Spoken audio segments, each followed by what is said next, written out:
Hello everyone, welcome to my channel. तो आज हम लोग देखेंगे सैम्पल पेपर और ये अपना है मैथ्स का। तो किस तरह के क्वेश्चंस रहेंगे हमारे मैथमेटिक्स के, ये हमको यहाँ से पता चल जाएगा। और यहाँ पर हम लोग पार्ट ए के क्वेश्चंस को सॉल्व करने वाले हैं। तो यहाँ पे जितने भी क्वेश्चंस हमारे होंगे सब के सब हमारे 1 मार्क्स के होंगे, यानी कि शॉर्ट आंसर टाइप का होगा। और जो टोटल हमारा क्वेश्चन पेपर है वो 2 पार्ट्स में डिवाइडेड है, part A and part B.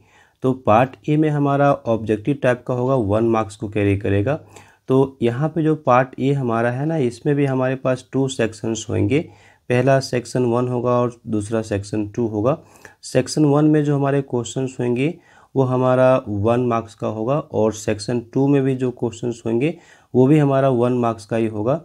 लेकिन यहाँ पे सेक्शन 2 में जो हमारा होगा वो केस स्टडी का क्वेश्चंस होगा, और इसमें 5 क्वेश्चंस होंगे, लेकिन हम लोग को 4 क्वेश्चंस ही सॉल्व करने हैं। कहा गया है केवल 4 क्वेश्चंस को सॉल्व करना है हमको सेक्शन 2 से। और सेक्शन 1 में हमारे पास टोटल 16 क्वेश्चंस होंगे, जबकि सारे के सारे क्वेश्चंस को हमको क्या करना है, सॉल्व करना है। तो आइए हम यहाँ पे सेक्शन ए में आते हैं। और सेक्शन ए में हमारा जो यहाँ पे पहला क्वेश्चन है, देखिए यहाँ पे कहता है if M and N are natural numbers. हमारे पास ये जो m और n है ये क्या है, नेचुरल नंबर्स है। और यहाँ पे कुछ इस तरह से रिलेशन दिया हुआ है, m to the power n equal to 8। हम लोग को यहाँ पे क्या निकालना है ना, n to the power m निकालना है। तो ऑब्वियस है हम लोग को यहाँ पे पहले m और ये जो हमारा n है दोनों का हमको वैल्यू निकालना पड़ेगा।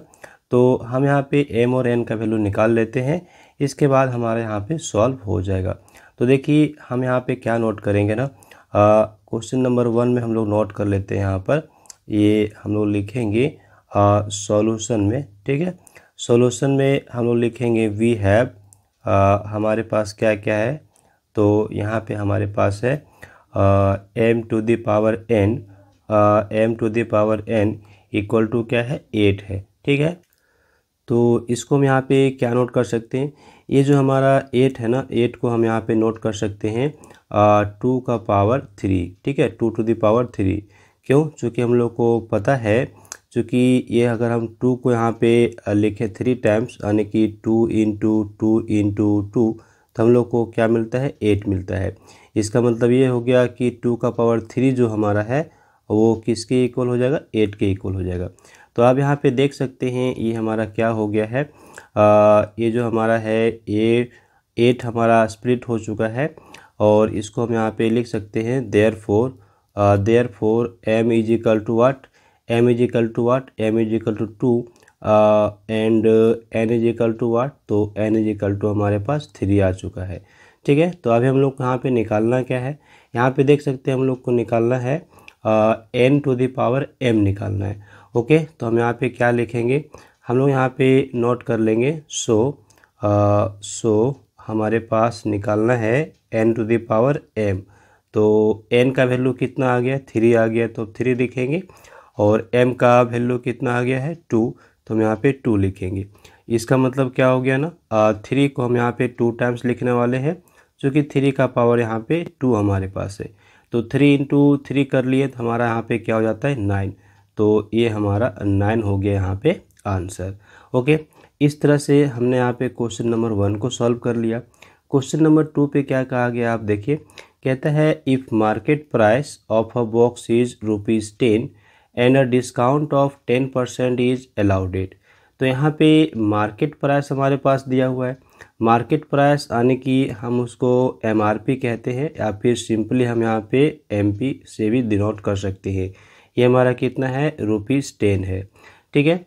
और यहाँ पे डिस्काउंट हमारा कितना दिया हुआ है, डिस्काउंट दिया हुआ है 10%। तो डिस्काउंट हमारा 10% है। तो अभी हमको क्या निकालना है, यहाँ पे सेलिंग प्राइस निकालना है।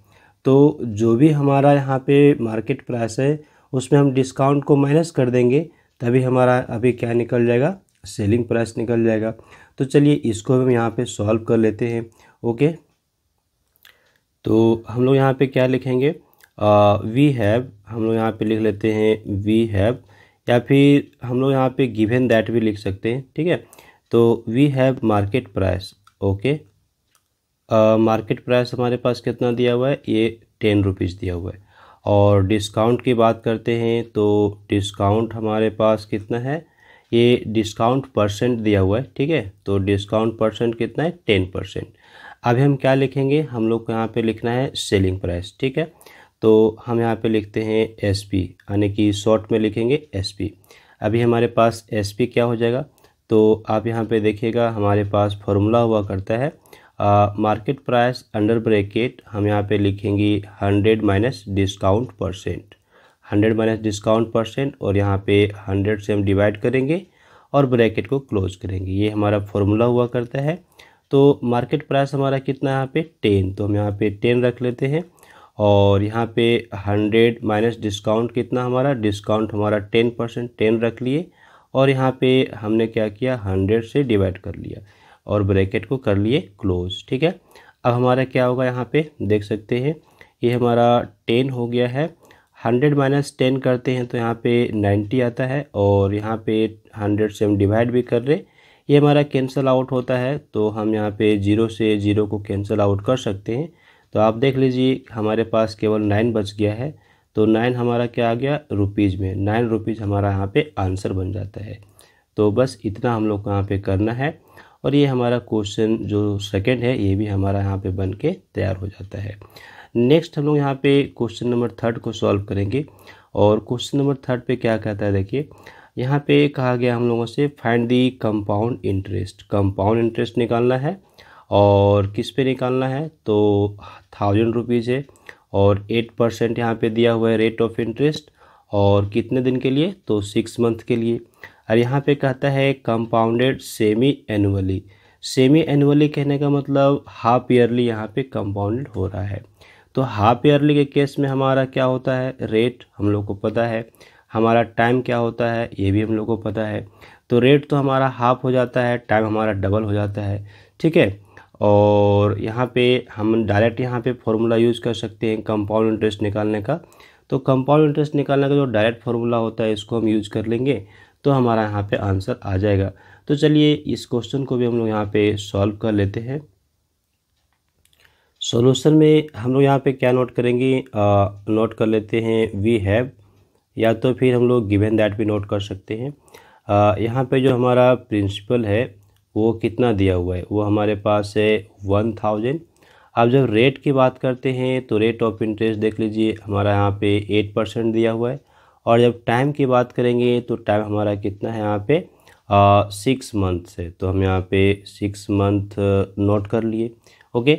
लेकिन यहाँ पे देखिए जो हमारा कंपाउंडेड है ना वो सेमी एनुअली है, तो हमारा यहाँ पे टाइम भी चेंज कर जाएगा और हमारा रेट ऑफ इंटरेस्ट भी चेंज हो जाएगा। तो यहाँ पे हम लोग नोट कर लेते हैं since interest is compounded semi annually, note करेंगे since interest is compounded semi annually, therefore ये जो हमारा रेट होगा, रेट हमारा हाफ हो जाएगा, ठीक है। तो रेट हमारा कितना है 8% है, तो 8% है तो हम लोग क्या करते हैं इसको यहाँ पे 2 से डिवाइड कर लेंगे, तो हमारे पास कितना हो जाएगा, ये हमारा हो जाएगा 4%। आप याद रखिएगा कि जब भी हमारा यहाँ पे सेमी एनुअली होता है तो हमारा रेट जो है सो हाफ हो जाता है, ये बहुत इंपॉर्टेंट है, आपको ध्यान रखना पड़ेगा। और यहाँ पे जो टाइम होगा, टाइम जो होगा वो हमारा डबल हो जाएगा। तो टाइम हमारा यहाँ पे 6 है, तो हम लोग क्या करते हैं 2 से मल्टीप्लाई कर देते हैं, तो इतना मंथ हमारा हो जाएगा, ठीक है। तो 6 × 2 करेंगे तो हमारे पास आ जाएगा 12 मंथ। और जो 12 मंथ है, 12 मंथ्स का मतलब क्या हो गया 1 ईयर, जो कि आपको पता है कि एक साल में 12 महीने होते हैं, तो 1 ईयर हमारा यहाँ पे टाइम हो जा रहा है।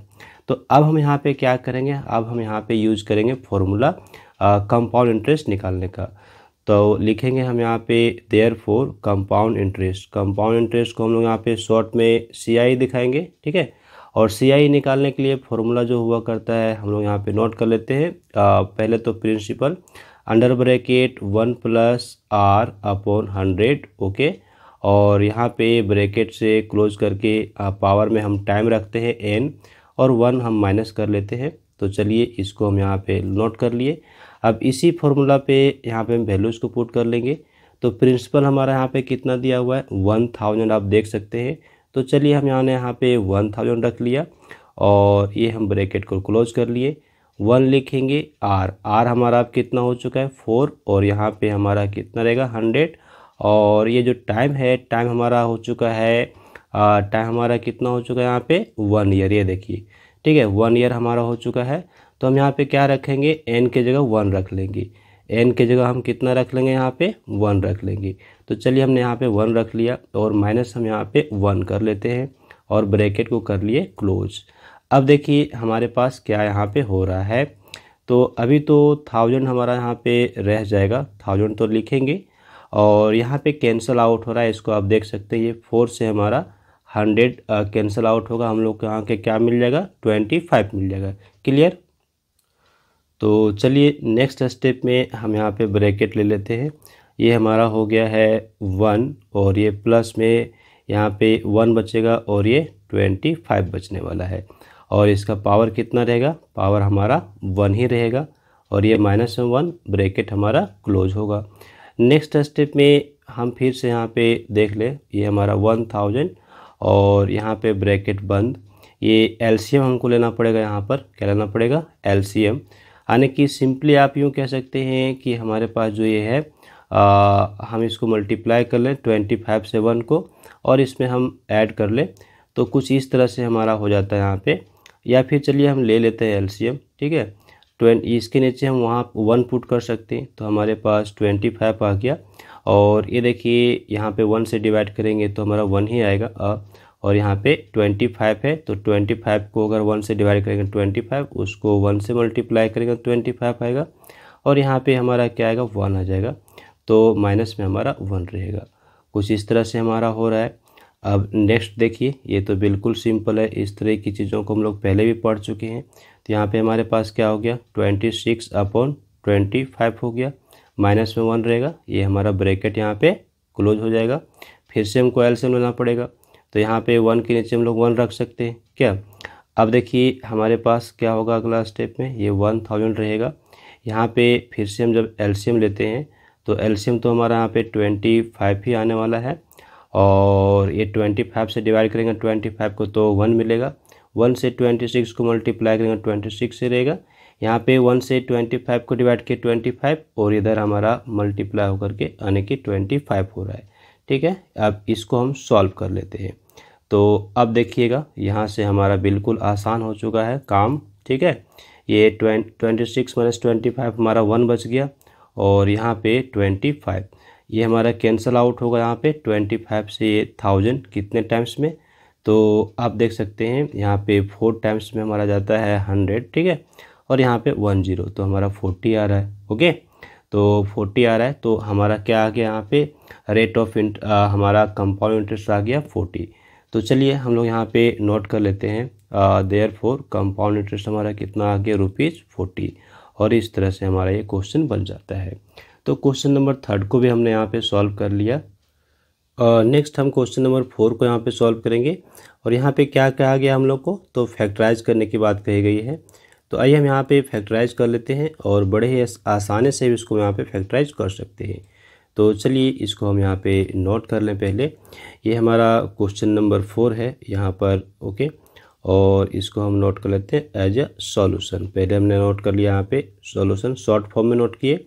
ये हमारा कितना है, ये है 125, और यहाँ पे x², माइनस में है ये हमारा 20y²। तो अभी ये आप देख सकते हैं ये स्क्वायर माइनस बी स्क्वायर के रूप में आपको दिख रहा है, ठीक है। लेकिन पहले हमको करना क्या पड़ेगा, यहाँ पे कॉमन आउट कर लेना पड़ेगा। तो कॉमन हमारा यहाँ पे क्या हो रहा है, ये जो हमारे पास टर्म है, इन दोनों ही टर्म में हमारा कुछ कॉमन आउट हो रहा है, यानी ये जो न्यूमेरिकल वैल्यू आप यहाँ पे देख रहे हैं ना 125 और 20, ये हमारा 5 से डिवाइड हो रहा है। तो हम क्या करते हैं ना, यहाँ पे 5 को बाहर कर लेते हैं। तो 5 को हम बाहर करेंगे तो यहाँ पे हमारे पास क्या आएगा, ये अगर हम 5 से डिवाइड करते हैं 125 को तो हमारे पास 25 आता है, तो यहाँ पे हमारा 25 बचेगा, और ये x² तो रहेगा ही। फिर ये देखिए 20, अगर 20 से हम 5 को यहाँ पे निकाल लेते हैं, ठीक है, ये जो 5 हमारा आया है, तो 20 से 5 को अगर हम निकाल लिया, यानी 5 से 20 को डिवाइड किए, तो हमारे पास यहाँ पे 4 बचने वाला है, तो ये 4y² हमारा यहाँ पे रह जाएगा। अब अभी आप क्या देखेंगे, हम यहाँ पे फिर से इसको थोड़ा सिंप्लीफाई करके नोट कर लेते हैं। ये जो 25x² है इसको हम यहाँ पे लिखेंगे 5x का होल स्क्वायर, राइट। और ये 4y² है, इसको हम लिखेंगे 2y का होल स्क्वायर। कुछ इस तरह से नोट कर लेते हैं। अब हमारा ये फॉर्मूला सेट हो चुका है। तो कौन सा फॉर्मूला, तो अभी आपको पता होगा हमारे पास जो फॉर्मूला हुआ करता है x² minus y² is equal to x plus Y, under bracket ये रहेगा हमारा, और ये x माइनस वाई, ये फॉर्मूला होता है। तो यहाँ पर हम इसी फॉर्मूला को यूज करने वाले हैं। अब इस फॉर्मूला को यूज करेंगे तो हमारा आसानी से यहाँ पे हो जाएगा। चलिए देखिए हम क्या करते हैं अगले स्टेप में। ये तो हमारा अभी यहाँ पे 5 रहेगा ही, और ये ब्रैकेट हम ले लेते हैं। ये हमारा a की तरह काम कर रहा है, ये हमारा b की तरह काम कर रहा है। तो a प्लस बी लिखेंगे, ठीक है। तो a प्लस बी लिखेंगे तो a की जगह 5x और प्लस b की जगह 2y, ये हमने नोट कर लिया। ब्रैकेट क्लोज हमारा होगा। फिर हम लिखेंगे a माइनस बी, तो a की जगह 5x और b की जगह हमारा 2y, तो हमने ये नोट कर लिया। ब्रैकेट क्लोज कर लेते हैं। हमारा आंसर हो चुका है। इस ब्रैकेट का आप कोई काम नहीं है, बड़ा ब्रैकेट का, इसको हम हटा देते हैं। तो हम यहाँ पे सिंपल लिखेंगे 5, और ये हमारा 5x प्लस 2y, और यहाँ पे ब्रैकेट में 5x माइनस 2y। तो इस तरह से हमारा ये आंसर यहाँ पे बन जाता है। ओके, तो क्वेश्चन नंबर 4 को भी हमने सॉल्व कर लिया। क्वेश्चन नंबर 5 में देखिए क्या कहता है, फाइंड डिग्रीज। हम लोग को यहाँ पे क्या बताना है ना, डिग्री बताने हैं। डिग्री मतलब पावर यहाँ पे कितना है। ओके, तो चलिए हम यहाँ पे क्वेश्चन नंबर 5 को भी सॉल्व कर लें। इसका डिग्री लिखना है। तो सॉल्यूशन में हम यहाँ पे जो दिया हुआ है मेरे पास है ये 5x प्लस x³ और ये प्लस में 2। हम लोग क्या करेंगे ना, इसको अरेंज करके लिखेंगे। तो अरेंज करके लिखेंगे तो सबसे ज़्यादा पावर जो पहले लिख लेते हैं। तो x का पावर सबसे ज़्यादा यहाँ पे 3 है, तो x⁻³ सबसे पहले लिखेंगे। फिर हम यहाँ पे 5x लिखेंगे और लास्ट में 2 लिखेंगे। अब देखिए हमारे पास यहाँ पे मैक्सिमम पावर कितना आ गया है। मैक्सिमम पावर हमारा यहाँ पे 3 दिख रहा है। ओके, ये हमारा 3 दिख रहा है पावर, तो यही हमारा डिग्री कहलाएगा। सो हम यहाँ पे लिखेंगे देयरफॉर डिग्री, जो हमारा यहाँ पे पॉलिनोमियल दिया हुआ एक्सप्रेशन, इसका डिग्री हमारा कितना हो जाएगा, 3 हो जाएगा। बस ये हम लोग को ध्यान रखना है कि डिग्री हमारा जो होता है मैक्सिमम पावर, वही हमारा होता है। तो ये बिल्कुल इजी क्वेश्चन था, इसमें कोई दिक्कत नहीं है, वह हम लोग को आराम से सॉल्व कर लिए। अब क्वेश्चन नंबर 6 की बात करते हैं। तो क्वेश्चन नंबर 6 में ये हमारे पास है, कहता है ये हमारा एक पॉलिनोमियल है ना। ये क्या कहा गया है कि ये हमारा पॉलिनोमियल है या नहीं है, ये हमको बताना है। अगर नहीं है तो क्यों नहीं है, और अगर है तो क्यों है। तो चलिए हम यहाँ पे देख लेते हैं कि ये हमारा पॉलिनोमियल है या नहीं है। ओके, तो ये जो हमारा यहाँ पे एक्सप्रेशन दिया हुआ है, ये हमारा एक पॉलिनोमियल नहीं है। और क्यों नहीं है, तो इसके पीछे रीज़न है यहाँ पर, ठीक है। यहाँ पे आप देख सकते हैं ये जो हमारा x है, ये हमारा आ गया है डेनोमिनेटर में। चूँकि x हमारा डेनोमिनेटर में आ गया है, अगर इसको हम नोमिनेटर में लेके जाते हैं तो इसका पावर क्या हो जाएगा, नेगेटिव हो जाएगा। तो जब इसका पावर नेगेटिव हो जाएगा, इसलिए हमारा ये पॉलिनोमियल नहीं कहलाएगा। हम कुछ इसको इस तरह से लिख सकते हैं, ये हमारा 3x⁻² है, और ये हमारे पास है 2x⁻4, और यहाँ पे ये हमारे पास है 5। और इस x को हम क्या करते हैं ना, फिर ले जाते हैं नोमिनेटर में। तो जैसे ही इसको हम नोमिनेटर में लेके जाएंगे, यहाँ पे पावर माइनस में हो जाएगा। क्योंकि यहाँ पे इसका पावर अभी कुछ नहीं है, तो पावर इसका 1 होगा, ठीक है। तो अभी हम इसको लेके गए नोमिनेटर में, तो इसका पावर 1 हो गया, यानी -1 हो गया, और ये +2 हो गया। तो आप देख लीजिए यहाँ पे जो हमारा वेरिएबल है यानी x, उसका पावर कितना आ गया, माइनस में आ गया है। तो नेगेटिव पावर नहीं होना चाहिए। कोई भी एक्सप्रेशन हमारा पॉलिनोमियल तभी कहलाता है जब उसका पावर जो है वो नेगेटिव में नहीं हो। तो चूंकि यहाँ पावर नेगेटिव में आ चुका है, इसलिए हमारा ये पॉलिनोमियल नहीं होगा। तो हम लोग यहाँ पे क्या नोट करेंगे, हम लोग नोट करेंगे it is not a polynomial, it is not a polynomial because power of x is a negative integer. Power of x is a negative integer. जो x का पावर है वो हमारा क्या है, एक नेगेटिव इंटीजर हो गया। और इस वजह से ये हमारा एक पॉलिनोमियल नहीं होगा। ओके, बस इतना हम लोग को यहाँ पे नोट करना है। तो क्वेश्चन नंबर 6 भी हमारा सॉल्व हो गया। नेक्स्ट हमारे पास यहाँ पे ऑब्लिक भी है। ये देखिए हमारे पास ऑप्शन भी दिया गया है कि अगर हम लोग ये इसको नहीं सॉल्व करते हैं तो इसको भी सॉल्व कर सकते हैं। कहता है डिवाइड कीजिए, है ना, डिवाइड करना है। तो आइए हम बड़े आसानी से इसको डिवाइड कर सकते हैं। चलिए इसको हम डिवाइड यहाँ पे कर ले। तो आइए हम कैसे डिवाइड करेंगे देखिएगा। हम यहाँ पे लिखेंगे क्वेश्चन नंबर 6 से लिखेंगे और यहाँ पे और लिख लेंगे, ठीक है। तो और में हमारे पास था यहाँ पर -8p स्क्वायर, और इसको हमको डिवाइड करना है किससे, तो डिवाइड करना है √2p से डिवाइड करना है। तो इसको हम थोड़ा सिंपल वे में नोट करेंगे। किस तरह से नोट करेंगे, हम यहाँ पे लिखेंगे 8p स्क्वायर और यहाँ पे डिवाइड हम कुछ इस तरह से नोट करते हैं, ये √2p, ठीक है, इस तरह से नोट कर लिए। अब देखिएगा इसको हम यहाँ पे और भी सिंपल कर सकते हैं। ये जो हमारा 8 है इसको हम यहाँ पे क्या लिख सकते हैं, इसको लिख सकते हैं 2 इंटू 4 और ये हमारा p स्क्वायर अभी रहेगा। और चलिए इसको हम यहाँ पे √2p नोट कर लिया। अब ये हमारा हो गया। देखिए हम इसको कैसे नोट करेंगे फिर से। इसको हम लिखेंगे, जो हमारा 2 है ना, 2 को हम यहाँ पे नोट कर सकते हैं। 2 को नोट करेंगे √2 इंटू √2, ठीक है, चूँकि √2 और √2 को मल्टीप्लाई करने से 2 आएगा। ये माइनस हमारा यहाँ पे रहेगा और ये 4 हमारे यहाँ पे है और ये p स्क्वायर भी है। और इसको हम डिवाइड कर रहे हैं किससे, तो डिवाइड कर रहे हैं यहाँ पे √2p से डिवाइड कर रहे। अब देखिएगा ये p से हमारा ये p स्क्वायर कैंसिल आउट होकर यहाँ पे p आएगा और ये √2 से ये √2 हमारा कैंसिल आउट हो जाएगा। तो हमारे पास बचेगा क्या, माइनस में 4√2p बचेगा। तो चलिए हम इसको यहाँ पे नोट कर लेते हैं। हमारा आंसर यहाँ पे आएगा -4√2p। इस तरह से इसको हम डिवाइड करेंगे, ठीक है। तो ये भी हम कर लिए। तो दोनों में से हम किसी एक को ही सॉल्व करेंगे, दोनों को सॉल्व करने की आवश्यकता नहीं है, ठीक है, ये ध्यान रखेंगे। किसी एक को ही हमको यहाँ पे सॉल्व करना है। चलिए नेक्स्ट हम यहाँ पे आते हैं। अब क्वेश्चन नंबर 7 को सॉल्व करेंगे। क्वेश्चन नंबर जो हमारे पास 7 है इसमें क्या कहा गया देखिए। कहता है the sum of two numbers is 21। 2 number से और उसका सम हमारे पास दिया हुआ है 21 और उसमें से लार्जर नंबर हमारा x है। कहता है स्मॉलर नंबर क्या है ये आप बताइए। तो बड़े आसानी से इसको हम यहाँ पे सॉल्व कर सकते हैं। आइए हम यहाँ पे नोट कर लेते हैं। ये हमारा क्वेश्चन नंबर 7 है। यहाँ पे हम लोग लिखेंगे सम ऑफ 2 नंबर, ठीक है। क्या लिखते हैं, सम ऑफ 2 नंबर। तो ये सम ऑफ 2 नंबर हमारे पास यहाँ पे क्या दिया हुआ है, 21 दिया हुआ है। अभी स्मॉलर नंबर हमको निकालना है और यहाँ पे हमको लार्जर नंबर दे दिया गया है। तो लार्जर नंबर हम लोग नोट कर ले। लार्जर नंबर हमारे पास x है।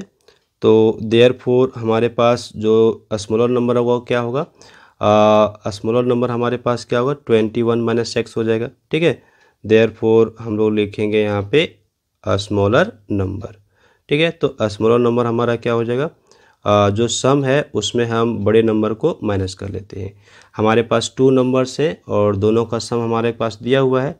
उसमें से अगर हमको एक नंबर पता है तो दूसरा नंबर हम कैसे निकालेंगे, जो सम दिया हुआ है उसमें हम जो हमारे पास नंबर है उसको माइनस कर लेंगे। तो यहाँ पे हमारा स्मॉलर नंबर ए आ जाता है और ये हमारा ग्रेटर नंबर है। बस इतना ही हम लोग को यहाँ पे नोट करना है। क्वेश्चन नंबर 7 ईजिली हमारा सॉल्व हो गया। और आइए हम यहाँ पे ये क्वेश्चन नंबर 8 को देखेंगे।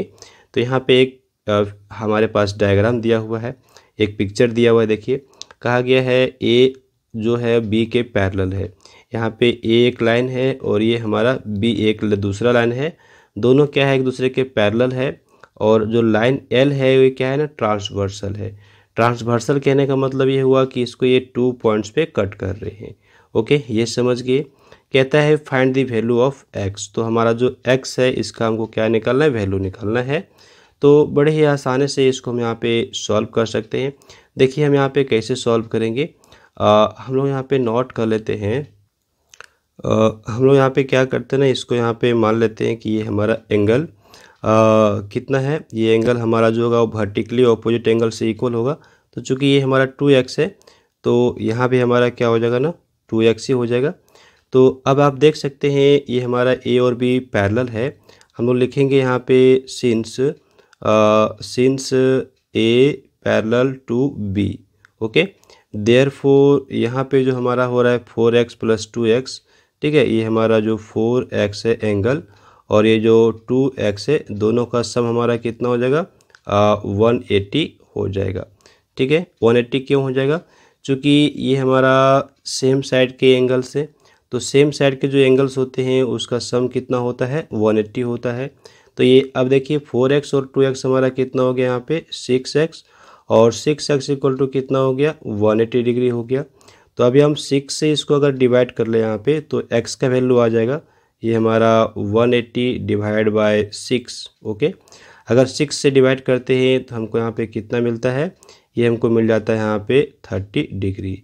तो 30 डिग्री हमारा यहाँ पे आंसर आ जाता है। चूँकि हमको x का वैल्यू निकालना था तो x = कितना आ गया, 30 डिग्री हमको यहाँ पे मिल जाता है। बस इतना ही हमको यहाँ पे करना है क्वेश्चन नंबर 8 में, और ये हमारा कंप्लीट हो गया। नेक्स्ट हम यहाँ पे बात कर लेते हैं। यहाँ पे हमारे पास ऑप्शन भी है, ये देखिए ऑप्शन भी दिया हुआ है। अगर इसको ना सॉल्व करें तो हमारे पास एक और क्वेश्चन है, इसको भी हम सॉल्व कर सकते हैं। तो चलिए हम यहाँ पे जो ऑप्शन है इसको भी हम देख लें। क्या कहा गया है, 2 parallel lines L and M are such that ये C are the points on L and B D are the points on M। ठीक है, जो A और C जो है वो L पे पॉइंट है और B और C जो है वो M पे पॉइंट है। अब AB और CD are perpendicular to both L and M। If AB = 4 centimetre then find the value of CD। तो यहाँ पे जब तक हम इसका पिक्चर नहीं ड्रॉ करेंगे तब तक समझ में नहीं आएगा। तो चलिए हम लोग को यहाँ पे पिक्चर ड्रॉ करना पड़ेगा, तभी हम यहाँ पे समझ सकते हैं कि यहाँ पे क्या कहा गया है। तो पहले हम यहाँ पे एक लाइन ड्रॉ कर लेंगे। ये हमारा मान लेते हैं कि लाइन हमारा यहाँ पे L है। ठीक है, ये हमारा लाइन क्या है ना, L है। ओके, और एक और लाइन हम यहाँ पे ड्रॉ कर लेते हैं, इसका नाम हम यहाँ पे क्या लेंगे, M लेंगे। ठीक है, ले लिया हमने यहाँ पे M, इसका नाम ले लिया। अब यहाँ पे 2 पॉइंट्स हमारे पास है। तो कौन कौन से पॉइंट हैं, यहाँ पे A और C हमारे L पर हैं। ये हमने मान लिया कि यहाँ पे A है और ये C है। ये हमारा पॉइंट है A और ये हमारा C है। और यहाँ पे हमारे पास है पॉइंट B और ये पॉइंट है D। ओके, M पे। अब ये जो हमारा है ये लाइन यहाँ पे जो बन रहा है ये परपेंडिकुलर है। परपेंडिकुलर है मतलब 90 डिग्री है। और C और D भी हमारा यहाँ पे L और M पे परपेंडिकुलर है, 90 डिग्री है। 90 डिग्री का है, आप इसको इधर से भी बना सकते हैं, इस तरह से भी बना सकते हैं। ठीक है, 90 डिग्री का है। तो अभी ABCD हमारा क्या हो गया, एक रेक्टेंगल हो गया। आप ध्यान दीजिए, अब यहाँ पे AB का वैल्यू हमको कितना दिया हुआ है, AB का वैल्यू दिया हुआ है 4 सेंटीमीटर। तो अभी पूछा गया है कि CD का वैल्यू क्या होगा, ये जो CD है इसका वैल्यू क्या होगा।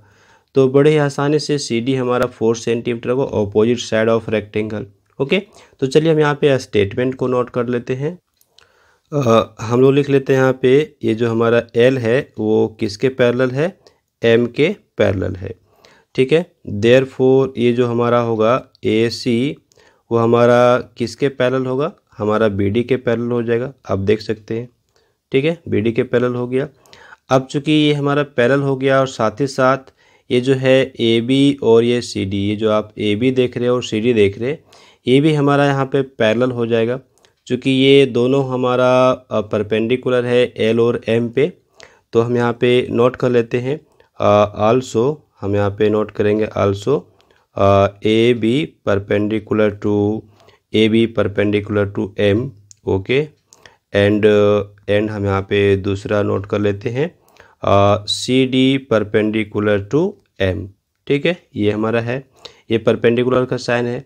तो जब ये परपेंडिकुलर है इसका मतलब ये हो गया कि ABCD जो हमारा हो गया एक रेक्टेंगल हो गया। तो चलिए हम यहाँ पे नोट कर लेते हैं so ABCD is a rectangle, तो A B C D is a rectangle हमने नोट कर लिया। तो रेक्टेंगल के जो होते हैं वो ऑपोजिट साइड्स इक्वल हुआ करते हैं। तो यहाँ पे हमारा ए बी अगर 4 है तो हमारा सी डी भी कितना हो जाएगा, 4 ही हो जाएगा। तो चलिए हम यहाँ पे नोट कर लेते हैं, लिखेंगे therefore C D equal to A B, C D equal to A B opposite side of rectangle. ठीक है, तो ए बी हमारा कितना है 4 सेंटीमीटर, तो सी डी भी हमारा कितना हो गया 4 सेंटीमीटर। और इस तरह से ये हमारा कंप्लीट हो गया। ठीक है, आप देख सकते हैं बहुत ही आसानी से हम लोगों ने सॉल्व कर लिया। ओके, नेक्स्ट हम यहाँ पे क्वेश्चन नंबर 9 को देखेंगे। अब 9 भी हमारा आसानी से सॉल्व हो जाएगा। क्या कहा गया है देखिए, कहता है in the given figure quadrilaterals A B C D and A E F G are both parallelograms. यहाँ पे जो दोनों हमारे पास क्वाड्रिलेटरल हैं दोनों क्या है ना, हमारा एक पैरेललोग्राम है। ये हमारा छोटा है और ये हमारा बड़ा है, दोनों क्या है हमारा यहाँ पे पैरेललोग्राम है। और कहता है एंगल सी कितना है, तो 75 degree. Find the measure of angle D G F. तो एंगल डी जी एफ का हमको मेजर निकालना है यहाँ पर। तो आप यहाँ पे ध्यान दीजिए, ये जो हमारा है एक पैरेललोग्राम है। तो यहाँ पे एंगल सी हमारा कितना दिया हुआ है, एंगल सी हमारा दे रखा है 75 डिग्री। ओके, ये तो क्लियर है, आप देख सकते हैं यहाँ पे कह दिया है। तो एंगल सी हमारा 75 है, तो इसका मतलब एंगल ए भी हमारा 75 होगा। क्यों? चूँकि जो पैरेललोग्राम होते हैं उसके ऑपोजिट एंगल इक्वल हुआ करते हैं। तो ये भी हमारा यहाँ पे 75 डिग्री हो गया। अब ये देखिए, ये हमारा एक छोटा सा यहाँ पे पैरेललोग्राम बन रहा है, ये वाला छोटा सा पैरेललोग्राम है। तो चूँकि ये हमारा 75 डिग्री का है, तो यहाँ पे जो ए एंगल बनेगा ए भी हमारा 75 डिग्री का ही होगा। कैसे? तो ये हमारा कोरस्पॉन्डिंग एंगल से ये हमारा कितना आ जाएगा, 75 डिग्री का ही आएगा। तो आप समझ गए कैसे हमने यहाँ पे 75 डिग्री ले आया है। तो बस केवल हम लोग को यहाँ पे स्टेटमेंट नोट करने हैं। तो चलिए हम स्टेटमेंट को यहाँ पे नोट कर लेते हैं। तो यहाँ पे हम लोग क्या नोट करेंगे, देखिए हम लोग नोट कर लेते हैं यहाँ पे इन क्वाड्रिलेटरल, ये हमने क्वाड्रिलेटरल ले लिया, in quadrilateral A B C D. Quadrilateral A B C D में हम नोट करेंगे, ये हमारा सी कितना है, तो सी दिया हुआ है 75 डिग्री। ठीक है, 75 डिग्री हमने यहाँ पे नोट कर लिया इसको। ठीक है, तो in quadrilateral A B C D लिखेंगे एंगल ए जो हमारा है, एंगल ए इक्वल टू किसका, तो angle A equal to angle C. कैसे? तो ऑपोजिट एंगल। ठीक है, वर्टिकली ये हमारा ऑपोजिट एंगल हो रहा है। तो ये एंगल सी हमारा कितना है, 75 डिग्री के इक्वल हो गया। तो अभी देख लिए एंगल ये हमारा आ गया। अब आते हैं हम दूसरा जो हमारा छोटा वाला है, लिखेंगे यहाँ पे एंड इन क्वाड्रिलेटरल, जो हमारा क्वाड्रिलेटरल है छोटा वाला, ये क्या है, ए ई एफ जी। ठीक है, तो in quadrilateral A E F जी, यहाँ पे हमारे पास क्या है, तो यहाँ पे आप देख सकते हैं ये हमारा आ चुका है एंगल ए इक्वल टू कितना, angle A equal to 75 degree, ये आ गया। अब देखिए ये हमारा पैरेलल होगा, ये जो है ये जो हमारा ए साइड है ना, ए साइड वो हमारा किसके पैरेलल है, जी एफ के पैरेलल है। ठीक है, तो जी एफ के पैरेलल है। तो इसका मतलब ये जो एंगल हमारा होगा, एंगल ए और एंगल जी, ये हमारा इक्वल होगा कोरस्पॉन्डिंग एंगल से। तो चलिए हम यहाँ पे लिख देते हैं देयरफॉर एंगल ये हमारा क्या है ना, D G F, angle D G F is equal to angle A. कैसे? तो कोरस्पॉन्डिंग एंगल से। तो एंगल ये हमारा कितना है, एंगल ये हमारा 75 डिग्री। तो 75 डिग्री यहाँ पे नोट कर दिए, ये हमारा आंसर हो गया। यहाँ पे हम रीजन भी दे सकते हैं, कोरस्पॉन्डिंग एंगल ये हमने यहाँ पे नोट भी कर लिया, ये हमारा कोरस्पॉन्डिंग एंगल से इक्वल है। ओके, तो क्वेश्चन नंबर 9 भी हमारा सॉल्व हो गया। अब क्वेश्चन नंबर 10 देखिए, ये हमारे पास है, कहता है if A B C D is a rhombus, A B C D क्या हमारा रोम्बस है, then write the measure of A B minus C angle B minus D. तो एंगल बी और एंगल डी का जो डिफरेंस होगा वो क्या होगा ये हमको बताना है, जबकि ए बी सी डी क्या हमारा है, एक रोम्बस है। ओके, तो चलिए इसको भी हम सॉल्व कर लें। यहाँ पे क्वेश्चन नंबर 10 के लिए हम स्टेटमेंट क्या लिखेंगे। तो क्वेश्चन नंबर 10 के लिए स्टेटमेंट हमारा आसानी होगा। हम यहाँ पे सबसे पहले एक रोम्बस बना लें।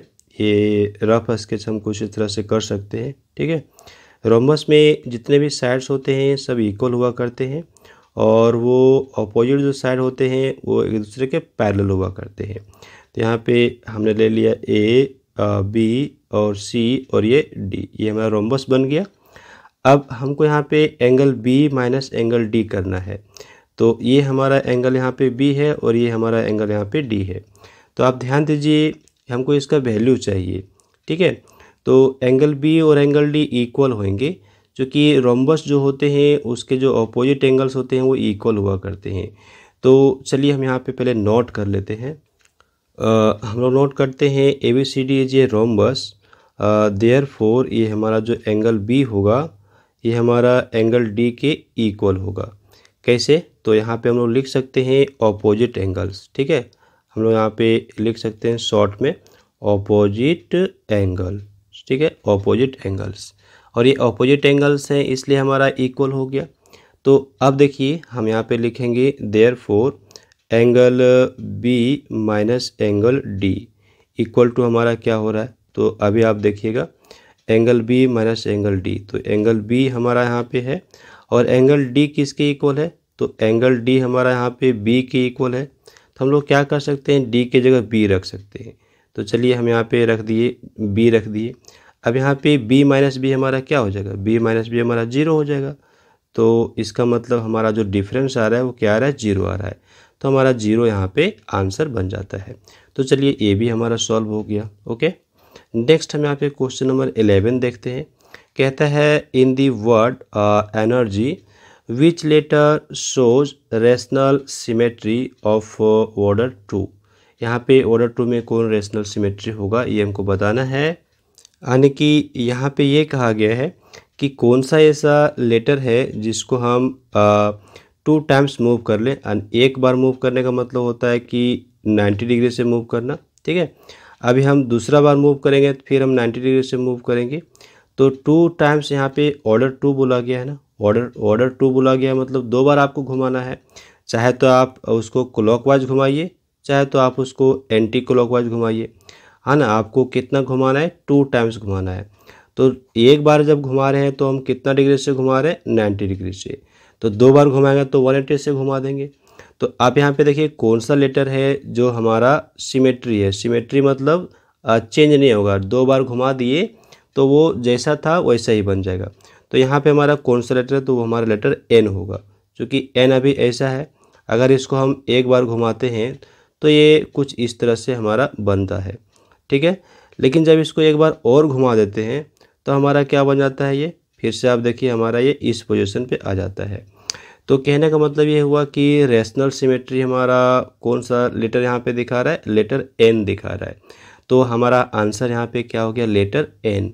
सिंपली हम लोग यहाँ पे क्या नोट कर सकते हैं ना, हम लोग यहाँ पे लिखेंगे आंसर में एन लिखेंगे, ठीक है। बस केवल आंसर में हम लोग को एन लिख देना है, या फिर लेटर एन भी लिख सकते हैं, ये भी हमारा हो जाएगा। तो ये हो गया कंप्लीट। अब नेक्स्ट यहाँ पे हमारे पास ऑप्शन भी है। अगर हम इसको ना सॉल्व करें तो दूसरा हमारा क्वेश्चन है, इसको सॉल्व करेंगे। If the angle of rotation of a regular polygon is 72 degree then write its order of rational symmetry. तो इसका रेशनल सिमेट्री का ऑर्डर क्या होगा ये हमको बताना है। तो बड़े ही आसानी से हम इसको आंसर कर सकते हैं, क्योंकि आप यहाँ पे देख लीजिए क्या दिया हुआ है, पॉलीगॉन का एंगल ऑफ रोटेशन 72 डिग्री दिया हुआ है। क्या है ये, एंगल ऑफ रोटेशन कितना दिया हुआ है, 72 डिग्री दिया हुआ है। तो ऑर्डर ऑफ रोटेशन हमारा क्या होगा, 360 से हमको डिवाइड कर देना पड़ेगा। क्या करना पड़ेगा, 360 को डिवाइड कर देंगे 72 से। जितना एंगल हमारा दिया हुआ है ना उसी से हम डिवाइड करेंगे 360 को। तो 360 को अगर हम डिवाइड करते हैं 72 से तो जो हमारा आंसर आएगा वही हमारा यहाँ पे आ जाएगा ऑर्डर ऑफ सिमेट्री। ठीक है, ऑर्डर ऑफ सिमेट्री हमारा हो जाएगा, यानी कि 360 घुमाने से कोई चेंज नहीं आएगा, जैसा था वैसा ही हो जाएगा। तो आइए हम इसको यहाँ पे कर लेते हैं। सिंपली हमको यहाँ पे नोट कर देना है एंगल ऑफ सिमेट्री हमको लिखना है। तो आइए पहले हम यहाँ पे नोट कर लेते हैं। हम लोग लिखेंगे एंगल ऑफ रोटेशन, ये हमारा कितना हो गया यहाँ पे 72 डिग्री। ठीक है, और ऑर्डर ऑफ रोटेशन हमको निकालना है, तो लिखेंगे हम यहाँ पे लिखेंगे ऑर्डर ऑफ रोटेशनल सिमेट्री। लिखेंगे ऑर्डर ऑफ रोटेशनल सिमेट्री। तो हमारा 360 मूव करने से कोई दिक्कत नहीं है, हमारा सेम आ जाएगा। तो 360 को हम यहाँ पे क्या करेंगे 72 से डिवाइड करेंगे। तो 72 डिग्री से अगर डिवाइड करते हैं तो हमको यहाँ पे क्या मिलता है, हमको यहाँ पे मिल जाता है 5। ये हमारा आंसर हो गया ऑर्डर ऑफ रोटेशनल सिमेट्री। वो जो हमारा पॉलीगॉन है उसका क्या होगा 5 होगा, यानी कि 5 टाइम्स उसको मूव कर लेंगे तो हमारे पास कोई दिक्कत नहीं होगा, वो जैसा था वैसा ही हमारा आ जाएगा, नो चेंज होगा, कोई भी चेंज नहीं होगा पोजीशन में। ठीक है, जैसा शेप है वैसे ही रह जाएगा। ओके, तो ये हमारा कंप्लीट हुआ। यहाँ पे हम लोग यहाँ पे नोट करेंगे total area of boxes painted in blue colour. तो यहाँ पे 4 वॉल्स को पेंट किया गया है। तो 4 walls means what, curve surface area. और यहाँ पे 2 बॉक्सेस है तो 2 से मल्टीप्लाई कर लेंगे। 2 ये हमारा होगा 2h और ये अंडर ब्रैकेट l+b। ओके, ये हमारा क्या हो गया, ये हमारा लेटरल सरफेस एरिया हुआ करता है अब बॉक्स का क्यूबॉइडल शेप का। और यहाँ पे 2 से मल्टीप्लाई इसलिए किया हूँ क्योंकि यहाँ पे बॉक्सेस की संख्या कितनी है, 2 बॉक्सेस की संख्या है, यानी 2 बॉक्सेस की बात की गई है, इसलिए 2 से हम यहाँ पे मल्टीप्लाई किए हैं। तब हमारा यहाँ पे आंसर क्या हो जाता है, हम लोग को आंसर यहाँ पे बन जाता है 2, और ये जो हमारा 2 है और ये 2 मल्टीप्लाई को 4 हो गया, तो 4h और यहाँ पे अंडर ब्रैकेट l+b, ये हम लोगों का आंसर आने वाला है।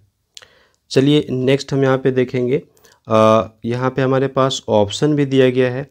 अब ऑप्शन में हमारा क्या है, तो देखिए क्वेश्चन यहाँ पे कहता है, तो यहाँ पे हमारे पास कहता है Ajay needs to cover 10 cylindrical shaped pen stands each of height 8 centimetre and radius 8 centimetre using या पेपर का यूज़ करके ना इसको कवर करना है। ठीक है, तो पेन स्टैंड है और पेन स्टैंड हमारा सिलिंड्रिकल है, और कितने पेन स्टैंड, तो 10 पेन स्टैंड है। इसका यहाँ पे हाइट दिया हुआ है और रेडियस दिया हुआ है, कितना पेपर हमको लगेगा ये हमको बताना है।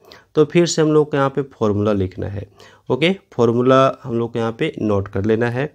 तो देखिए हम यहाँ पे किस तरह का फॉर्मूला यूज करेंगे, हमको यहाँ पे टोटल सरफेस एरिया भी नहीं लगेगा और कर्व सरफेस एरिया भी नहीं लगाना है। किस तरह से लगाना है तो आप देख लीजिए, ये हमारा यहाँ पे पेन स्टैंड है, मान के चलते हैं किसी इस तरह से है, ये हमारा सिलिंड्रिकल शेप का है। ठीक है, तो मैं यहाँ पे बना लेता हूँ, कुछ इस तरह से हमारा बन रहा है, आप देख लीजिए ये हमारा सिलिंड्रिकल शेप का बन रहा है। अब ये ऊपर से हमारा खुला हुआ रहेगा। ओके, तो ऊपर से हमारा जब खुला हुआ रहेगा तो अभी ना हम यहाँ पे इस तरह से दिखा दें, ये हमारा टॉप से ये क्या है ना ओपन है। ओके, हमारा ये क्लोज होगा, यहाँ पे बॉटम हमारा क्या होगा क्लोज होगा। तो ये जो बॉटम है ये हमारा सर्कुलर है, तो यहाँ पे जो बॉटम है यहाँ पे कितना पेपर हमारा लगेगा, जो कि सर्कल है तो इसका एरिया होता है πr², तो यहाँ पे हमको इतना एरिया लगने वाला है। और ये इसका हमारा जो चारों तरफ है कुछ इस तरह से, इसको भी हमको कवर करना पड़ेगा। तो ये कर्व सरफेस एरिया का फॉर्मूला होता है 2πr(h). ठीक है, चूँकि यहाँ पे रेडियस हमारा r दिया हुआ है और हाइट हमारा h दिया हुआ है, तो ये हमारा हो गया कर्व सरफेस एरिया। तो अभी एक सिलेंडर का एक जो हमारा यहाँ पे है पेन स्टैंड, उसको कवर करने में कितना लग रहा है, तो ये दोनों को हम ऐड करेंगे, ये जो हमारा है और इसको हम ऐड करेंगे, तब हमारा यहाँ पे जो एक पेन स्टैंड है इसमें कितना एरिया लग रहा है ये निकल जाएगा, और इसको 10 से हम फर्दर मल्टीप्लाई करेंगे तो हमारा आंसर निकलेगा। तो चलिए इसको हम नोट करते हैं। हम लोग यहाँ पे नोट कर लेते हैं required area of 1 pen stand, और एक पेन स्टैंड का एरिया हमारा कितना लग रहा है, तो ये πr²h यानी कि कर्व सरफेस एरिया। ठीक है, तो ये हमारा कितना है, ये है 2πr(h).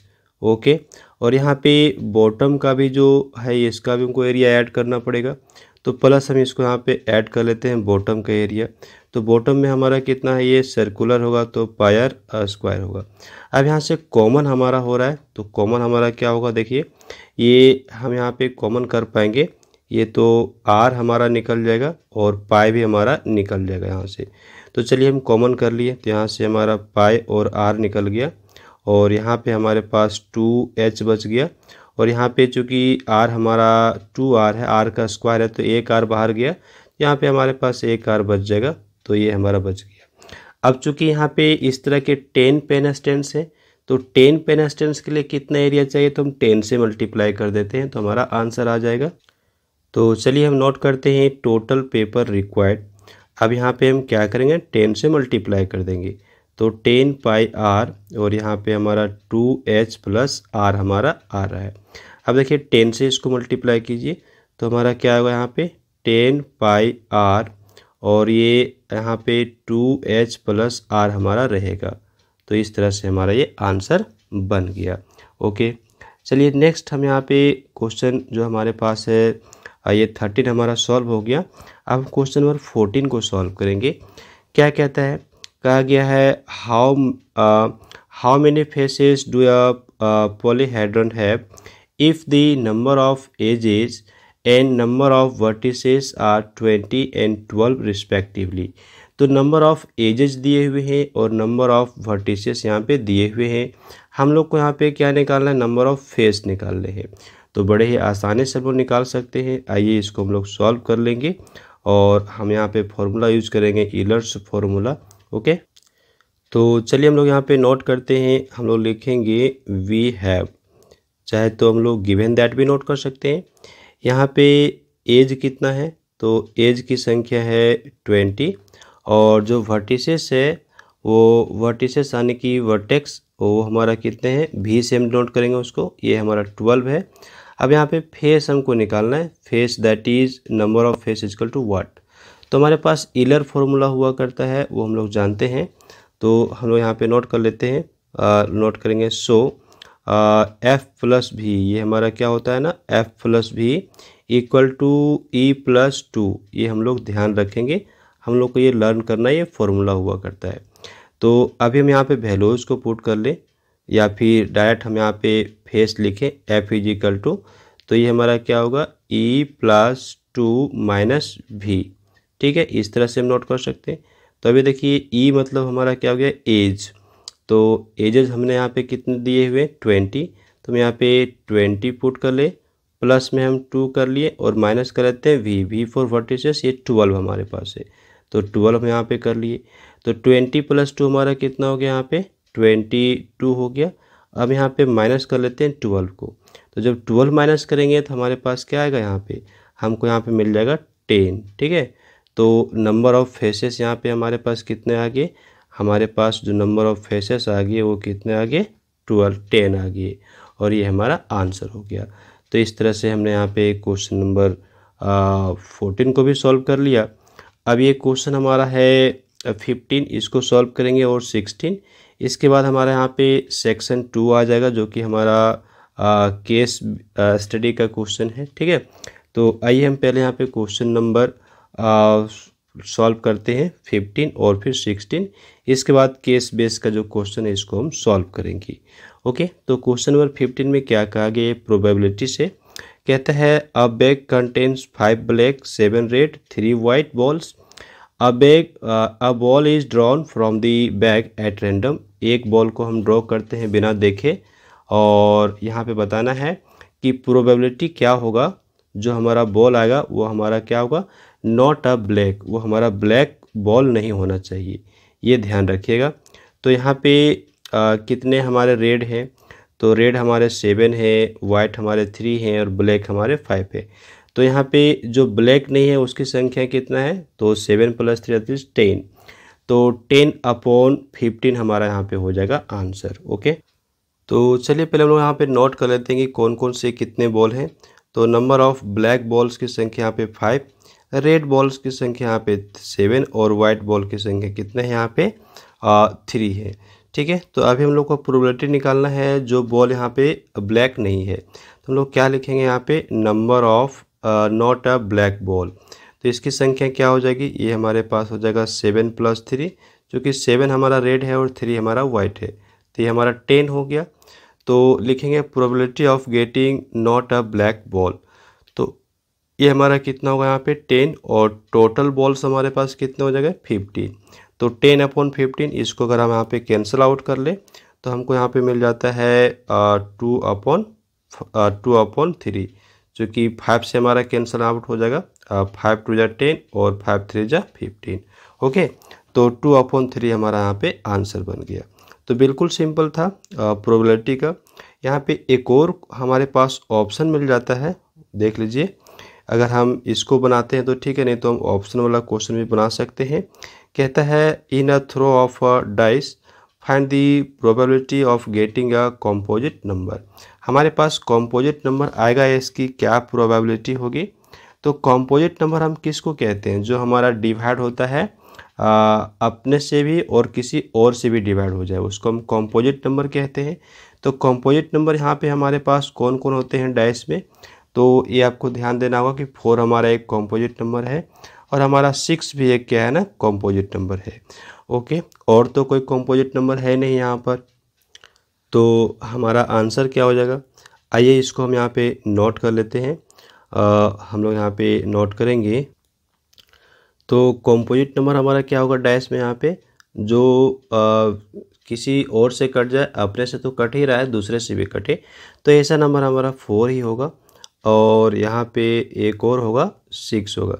चूँकि आपको पता है जो डैश हुआ करता है उसमें हमारे नंबर्स क्या क्या होते हैं, हमारे पास वहाँ पे नंबर होता है 1 2 3 4 5 6, यही हमारा हुआ करता है नंबर्स। ठीक है, अब इसमें से 4 और 6 जो है वो कॉम्पोजिट है, और तो यहाँ पे कॉम्पोजिट नहीं है, चूँकि 5 हमारा प्राइम नंबर हो जाएगा, 3 हमारा प्राइम नंबर हो जाएगा, 2 हमारा प्राइम नंबर हो जाएगा। ओके, तो चलिए इस तरह से हमारे पास यहाँ पे कॉम्पोजिट नंबर आ गए 4 और 6। ठीक है, तो यहाँ पे नंबर ऑफ कॉम्पोजिट नंबर कितने आ गए 2, एक तो 4 हो गया, एक 6 हो गया। तो हमको यहाँ पे निकालना है probability of getting a composite number. तो आइए लिखेंगे, नोट करेंगे हम लोग probability of getting a composite number.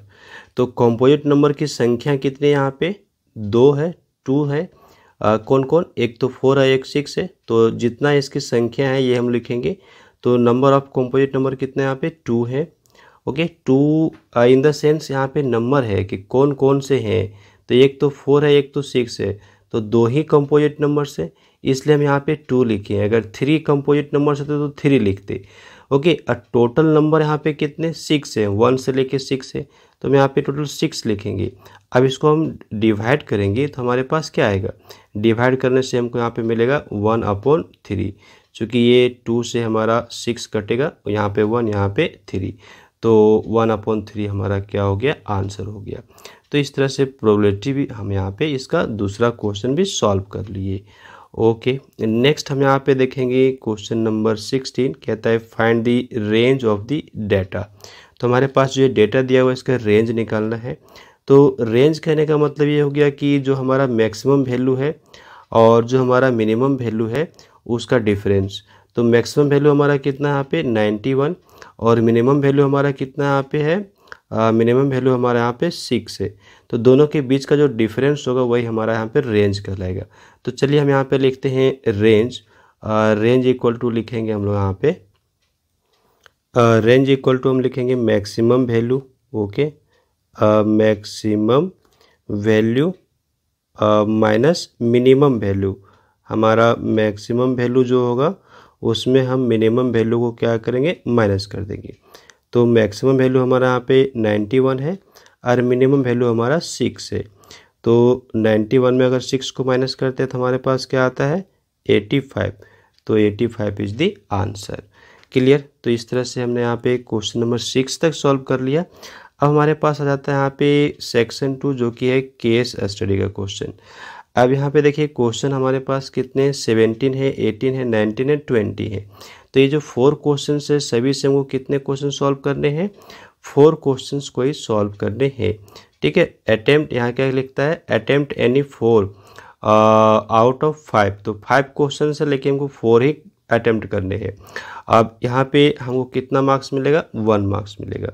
तो चलिए इसको हम यहाँ पे सॉल्व कर लेते हैं। कहता है a company packages it's milk powder in cylindrical containers whose base has a diameter of 16.8 centimeter and height 20.5 centimeter.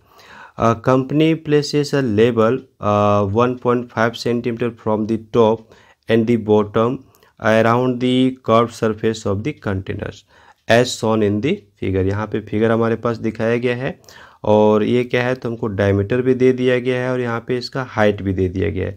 अब क्वेश्चन हमारे पास यहाँ पे पहला आता है। क्वेश्चन पहला कहता है on the above information answer the following question.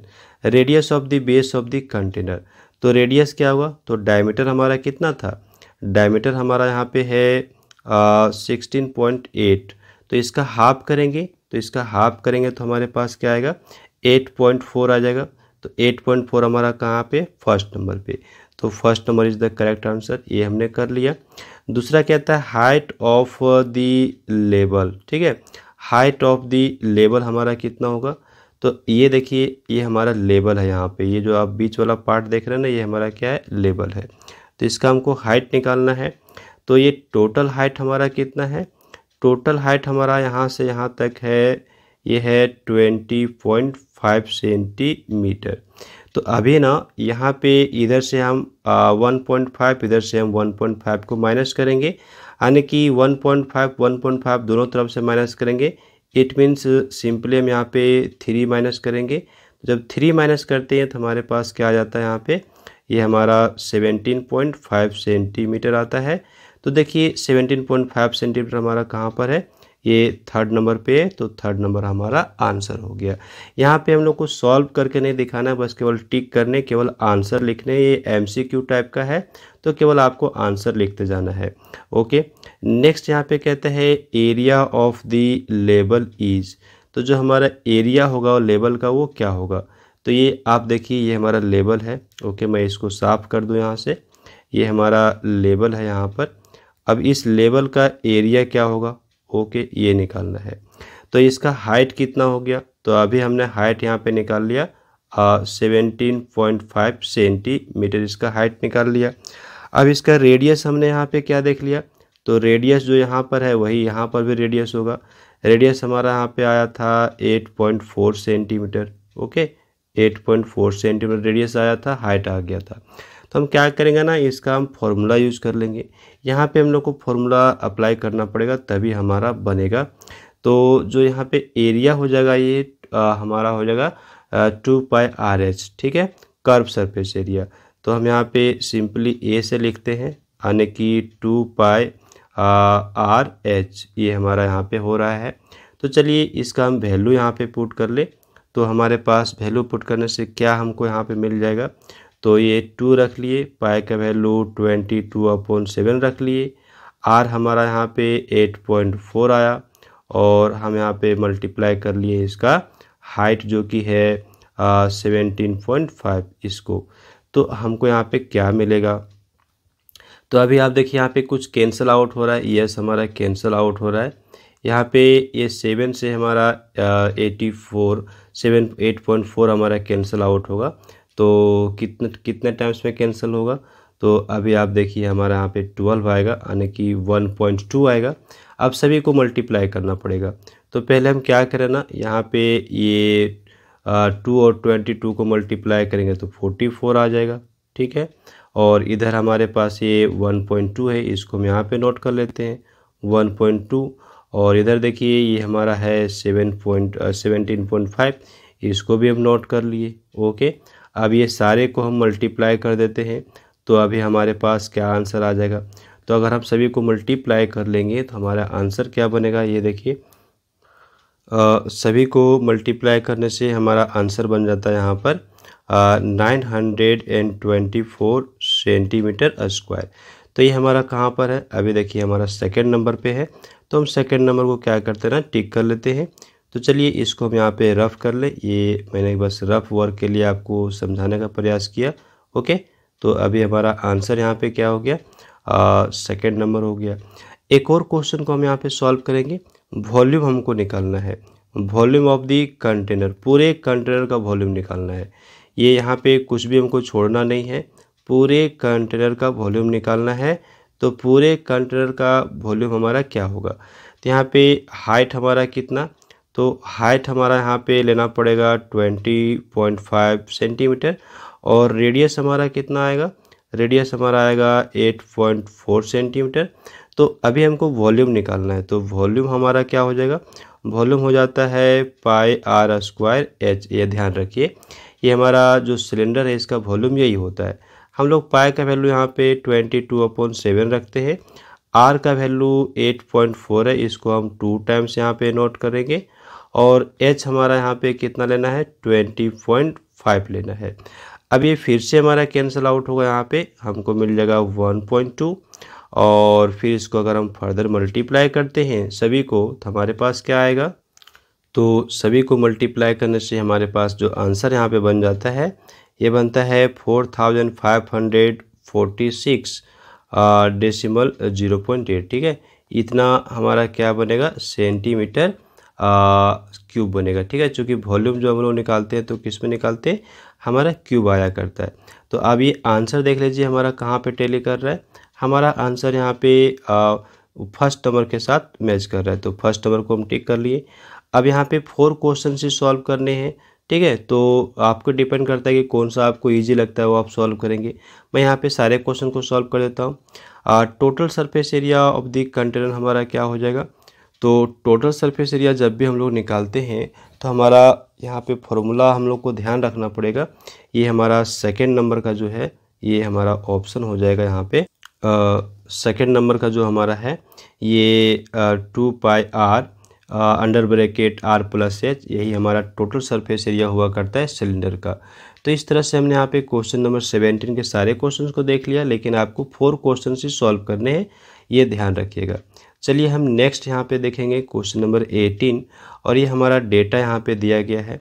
अब इस डेटा के बेसिस पे हमको क्या करना है ना, यहाँ पे आंसर कर लेना है।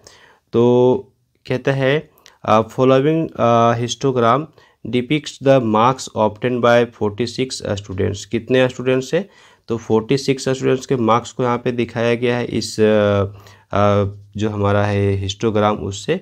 अब यहाँ पे क्वेश्चन कहता है class size of each interval is. Class size यहाँ पे क्या होगा, तो आप देख सकते हैं क्लास साइज यहाँ पे जो डिफरेंस है 10 से लेके 20, 30, 40, तो यहाँ पे हमारा डिफरेंस कितना आ रहा है, 10 का आ रहा है हर केस में। तो क्लास साइज हमारा यहाँ पे क्या हो गया, 10। तो हम यहाँ पे एक नंबर को टिक कर लेंगे, ये हमारा 10 हो गया। अब दूसरा कहता है number of student who obtained less than 10 marks. 10 marks से कम लाया है इस तरह के कितने स्टूडेंट है, तो यहाँ पे देखिए 10 मार्क्स से कम, ये हमारा एक तरफ मार्क्स दिखाया गया है, यहाँ पे मार्क्स दिखाया गया है, और 10 मार्क्स से हमको कम बोला गया है। ठीक है, तो चलिए ये हमारे नंबर ऑफ स्टूडेंट इधर है, ओके, और ये मार्क्स हमारे पास है। तो अभी देखिए कितना है, यहाँ पे ये हमारा हाइट यहाँ पर जा रहा है, 10 मार्क्स से कम कितना आ रहा है हमारा, 3 आ रहा है। ठीक है, 3 इधर, तो 10 से आगे हो गया 20, तो 10 से हमको कम देखना है, तो 10 से हमारे पास कम देखना है, तो कितना आ रहा है, 3 आ रहा है। 3 स्टूडेंट से, तो 3 कहाँ पर है, सेकेंड नंबर ऑप्शन पे। तो सेकेंड नंबर को हम क्या करते हैं, टिक कर लेते हैं। तो इस तरह से ये भी हमारा हो गया। अब हम यहाँ पे देखेंगे question number C, number of students who obtain 30 or more marks but less than 40। 40 marks से कम लाया है लेकिन 30 से ज़्यादा। Number of student who obtain 30 or मोर, 30 या उससे ज़्यादा। तो 30 या उससे ज़्यादा कितने स्टूडेंट हैं, यहाँ पे देखिए 30 से 40, ठीक है, बट 40 से कम लाना है, 40 से कम। तो ये हमारा कितना है, फिर से यहाँ पे हमारा 3 पे आके मैच कर रहा है। ओके, तो हम फिर से यहाँ पे क्या करेंगे ना, 3 को टिक कर लेंगे। ये हमारा 3 यहाँ पे सेकंड नंबर पे है, तो ये हमारा आंसर बन जाता है। ठीक है, ये देख लीजिए, फिर से समझ लीजिए, हमारा 30 से ज़्यादा और 40 से कम। तो 30 से ज़्यादा हमारा ये हो गया और ये 40, इसके बीच में हमारा ये बार बन रहा है, और ये कहाँ को इंडिकेट कर रहा है, 3 पे इंडिकेट कर रहा है, इसलिए हमारा आंसर क्या हो गया यहाँ पे 3 हो गया। डी नंबर देखिए क्या कहता है, डी नंबर में कहता है class interval with highest number of student. Highest number of student कहाँ पर है, उसका क्लास इंटरवल क्या है। तो ये हमारा हाईएस्ट यहाँ पे 10 है और इसका क्लास इंटरवल क्या है हमारा, तो 20 to 30। तो 20 to 30 पे हम टिक कर लेंगे। ये हमारा 20 to 30 कहाँ पर है, तो यहाँ देखिए 20 to 30 हमारा है थर्ड नंबर पे। तो थर्ड नंबर को हम यहाँ पे टिक कर लेते हैं, ये हमारा करेक्ट आंसर होगा। तो 4 क्वेश्चन सॉल्व कर लिए। ओके, यहाँ पे हमको हर एक क्वेश्चन के लिए 1 मार्क्स मिल रहा है, ठीक है, ये ध्यान रखिएगा। तो चलिए अभी एक और हम कर लेते हैं, लेकिन आपको 4 क्वेश्चन ही करने हैं। यहाँ पे कहता है if minimum passing marks are 30 then number of failures are. अगर यहाँ पे कम से कम 30 मार्क्स पास होता है तो मिनिमम जो हमारा है जो फेल्योर है, नंबर ऑफ फेल्योर स्टूडेंट्स वो कितने हैं। तो 30 मार्क्स से कम लाने वाले जो हैं उसको हमको देखना पड़ेगा। तो आइए हम यहाँ पे चेक करते हैं कि 30 मार्क्स से कम कितने लोग लाए हैं। तो यहाँ पे हमारा मार्क्स है, ये देखिए, ये हमारा 30 मार्क्स से कम की बात हो रही है। तो यहाँ पे हम आ गए। अब इसके इधर जितने भी स्टूडेंट हैं इसको ऐड करना पड़ेगा। तो यहाँ तो पहले ये 10 हो गया, ठीक है, और दूसरा ये हमारा 6 हो गया और ये हमारा 3 हो गया। चूँकि 3 स्टूडेंट ऐसे हैं जो 10 मार्क्स लाए हैं और 6 स्टूडेंट ऐसे जो 20 मार्क्स लाए हैं और 20 से कम लाए हैं, ठीक है। और यहाँ पे हमारा है 30 मार्क्स से 10 है। तो 20 से 30 के बीच में 10 है और 10 से 20 के बीच में 6 है और यहाँ पे 0 to 10 के बीच में 3 है। तो सभी को ऐड कर लीजिए। तो ऐड करने से हमको 10, 6 और 3 को ऐड करने से 19 मिल गया। तो 19 स्टूडेंट यहाँ पे फेल्योर कर जाएंगे। तो हमको यहाँ पे 19 पे टिक कर लेना होगा। ओके, तो ये भी हमने सॉल्व कर लिया। यहाँ पे क्वेश्चन नंबर 18 हो गया। नेक्स्ट हम यहाँ पे क्वेश्चन नंबर 19 को देखेंगे। ये कहा गया है Asha invest ₹8,000 at a certain rate for 3 years compounded annually. यानी कि 3 years के लिए वो इन्वेस्ट करती है और कितना, तो 8,000 रुपीज़ को। अब यहाँ पे देखिए कहता है she finds at the end of 1 year। 1 year यानी 1 वर्ष के बाद उसको कितना अमाउंट मिल रहा है, तो 9200 यानी 9200। तो अभी हम लोग को यहाँ पे कहता है कि रेट ऑफ इंटरेस्ट क्या है ये आप बताइए। तो हम बड़े आसानी से बता सकते हैं, लेकिन हमको यहाँ पे कैलकुलेशन करना पड़ेगा। तो आइए हम यहाँ पे कैलकुलेशन कर लेते हैं। तो चूँकि 1 year के अंत में हमको यहाँ पे बताना है, तो चूँकि 1 year की जब बात हो रही है तो 1 year के केस में हम यहाँ पे क्या करते हैं ना, 1 year के केस में हम यहाँ पे सिंपल इंटरेस्ट लगाया करते हैं, ठीक है, ये ध्यान रखिएगा। तो सिंपल इंटरेस्ट हम लोग लगाया करते हैं। तो यहाँ पे प्रिंसिपल कितना है, प्रिंसिपल है ₹8,000 और यहाँ पे 1 year की बात हो रही है तो टाइम हम यहाँ पे 1 year रखेंगे। और यहाँ पे जो हमारा अमाउंट बन गया है वो कितना बन गया है, 9200। तो हमारा सिंपल इंटरेस्ट क्या होगा, यानी कि इंटरेस्ट जो हमारा होगा वो हमारा क्या होगा, यहाँ पे होगा A माइनस P, यानी कि अमाउंट माइनस प्रिंसिपल। तो अभी आप देखिए अमाउंट हमारा कितना, यहाँ पे अमाउंट हमारा हो गया है 9200। इसमें हम 8000 को माइनस किए तो हमारे पास क्या आ गया, यहाँ पे हमारे पास आता है 1200, ठीक है। ये तो हमारा सिंपल इंटरेस्ट आ गया। तो चलिए हम यहाँ पे इसका फॉर्मूला यूज़ कर लेते हैं। सिंपल इंटरेस्ट हमारे पास हुआ करता है, सिंपल इंटरेस्ट के लिए हमारा सिंपल इंटरेस्ट यहाँ पे आया कितना, 1200। और फॉर्मूला जो हम यूज करेंगे वो हमारा होता है P/R/T/100, ठीक है, ये हमारा फॉर्मूला होता है। और यहाँ पे ये किसके इक्वल हो रहा है, 1200 के। अब प्रिंसिपल अमाउंट हमारा कितना है यहाँ पे 8000, ओके। और रेट तो हम लोग को निकालना है और टाइम हम यहाँ पे 1 year लेंगे, क्योंकि 1 year क्या हमने यहाँ पे निकाला हुआ इंटरेस्ट। और ये किसके इक्वल है, तो 1200 के। अब यहाँ पे देखिए कुछ कैंसिल आउट हो रहा है, उसको आप कैंसिल कर लीजिए। तो ये तो 0 से 0 हमारा यहाँ पे कैंसिल आउट हो जाएगा और यहाँ पे 80 बच जाएगा। तो चलिए हम यहाँ पे कैंसिल आउट कर लिए, ये 0 से 0। अब हमारा यहाँ पे बच क्या गया, R × 80 और राइट साइड हमारा पास कितना बच गया, 1200। अब हम यहाँ पे क्या कर लेते हैं, R का वैल्यू निकाल लेते हैं। तो 1200 और ये हमारा 80 राइट साइड से आके डिवाइड हो गया। तो चलिए इसको हम यहाँ पे 1 से 1 0 से कैंसिल कर लिए और ये 8 से अगर हम इसको यहाँ पे डिवाइड कर ले तो ये हमारा कितना आ जाएगा, यहाँ पे 15 आ जाएगा। ठीक है, 15 आ जाएगा। 15 का टेबल 8 टाइम्स पढ़ेंगे तो 120 आ जाता है। ठीक है, तो चलिए यहाँ पे हम लोग को मिल जाता है आर कितना, आर हमको मिल गया 15%। तो ये तो हमारा यहाँ पे पता चल गया कि रेट ऑफ इंटरेस्ट हमारा कितना आ गया 15%। तो हम यहाँ पे थर्ड नंबर ऑप्शन को क्या करते हैं, टिक कर लेते हैं। ये हमारा पहला बन गया। दूसरा कहता है interest accord in the second year. Second year में कितना इंटरेस्ट बनेगा ये हमको बताना है। तो इसको भी हम सॉल्व कर सकते हैं। तो आप यहाँ पे देखिए सेकेंड ईयर का इंटरेस्ट हम कैसे निकालेंगे। तो फर्स्ट ईयर के बाद जो यहाँ पे अमाउंट बन रहा है वो कितना है, 9200। सेकेंड ईयर के लिए ये हमारा क्या हो जाएगा, प्रिंसिपल हो जाएगा। आप ध्यान रखिएगा, सेकेंड ईयर के लिए हमारा क्या हो जाएगा, प्रिंसिपल। क्यों, क्योंकि ये फर्स्ट ईयर के बाद हमारा इतना अमाउंट बन रहा है, तो ये सेकेंड ईयर के लिए हमारा प्रिंसिपल काम करेगा। तो अब यहाँ पे हमारे पास रेट भी है। ठीक है, रेट ऑफ इंटरेस्ट तो हमको पता ही चल गया है। और हमको यहाँ पे सेकेंड ईयर के लिए जो अमाउंट प्रिंसिपल है ये हमारा कितना है, तो 9200। तो हम यहाँ पे हमको इंटरेस्ट निकालना है, तो इंटरेस्ट हम निकाल सकते हैं। आइए हम यहाँ पे फिर से फॉर्मूला यूज़ कर लेंगे। हम लोग यहाँ पे बी नंबर निकाल रहे हैं, किसका, 19 का बी निकाल रहे हैं। ठीक है, तो हम लिखेंगे simple interest for second year. तो सेकेंड ईयर के लिए हमारा क्या होगा, फिर से हम फॉर्मूला यूज करेंगे, P into R into T upon 100। ये हमारा फॉर्मूला होगा। अब यहाँ पे ये ध्यान दीजिए कि सेकेंड ईयर के लिए जो हमारा प्रिंसिपल होगा वो फर्स्ट ईयर के लास्ट में जो हमारा आया था अमाउंट वो होगा, यानी कि 9200।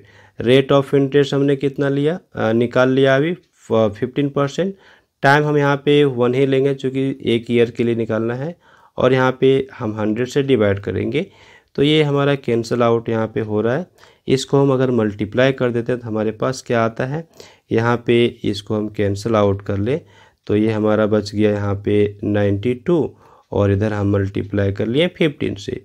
तो अगर इसको हम मल्टीप्लाई करते हैं तो हमारे पास क्या आता है, 15 2 जा 30 के लिए 0, और ये हमारा 3 कैरी आउट, और 15 9 जा 135, और 3 हमने ऐड कर लिया तो 138।